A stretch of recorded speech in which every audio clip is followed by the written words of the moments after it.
நம்ம கும்பகோணம் பக்கத்தில் இருக்க இந்த ஒரு சிவனை தரிசனம் செஞ்சால் கோடி கோயில்களில் இருக்க சிவனை தரிசித்த பலன் கிடைக்கும்னு சொல்லப்படுது.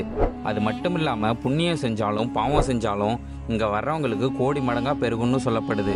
இங்கே வந்து தரிசனம் பண்ணீங்கன்னா நீங்கள் கோடி சிவாலயங்கள் தரிசனம் பண்ணதுக்கான பலன் உண்டு. அதே போல் எப்பேற்பட்ட தோல் நோயாக இருந்தாலும் அதை வந்து இங்கே சுவாமி தீர்க்கிறார். இந்த ஸ்தலத்தில் வந்து சுவாமி கோடியாக காட்சி தர்றதுனால நீங்கள் என்ன பண்ணாலும் இங்கே கோடி மடங்காகும். இந்த பாவம் இங்கே புண்ணியம் பண்ணால் இங்கே கோடி மடங்காகும். இந்த கோவிலில் இருக்க மூலவர் பெயர் கோடீஸ்வரர், அம்பாள் பெயர் பந்தாடு நாயகி.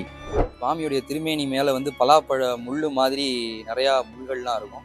அந்த ஒவ்வொரு முற்களும் ஒவ்வொரு சிவலிங்கம் அப்படின்றது வந்து இந்த ஸ்தலத்துடைய ஐதீகம். விநாயகர், சுப்பிரமணியர், சுவாமி, அம்பாள், சண்டேஸ்வரர் உட்பட இங்கே வந்து கோடியாக காட்சி தரார். அதனால தான் அவள் எல்லாருக்குமே கோடி விநாயகர், கோடி சுப்பிரமணியர், கோடீச்சரர், கோடி சண்டேஸ்வரர் அப்படின்னு எல்லாருக்குமே இந்த கோடி அப்படின்ற திருநாமம் வந்து அவள் கூட வந்து அப்படியே வந்துடும். இந்த கோயிலோட அட்ரஸ் வீடியோட ஃபர்ஸ்ட் கமெண்ட்ல பின் பண்ணியிருக்கேன். இதே மாதிரி கோவில் தகவல் தெரிஞ்சுக்க நம்ம சேனலை ஃபாலோ பண்ணுங்கள்.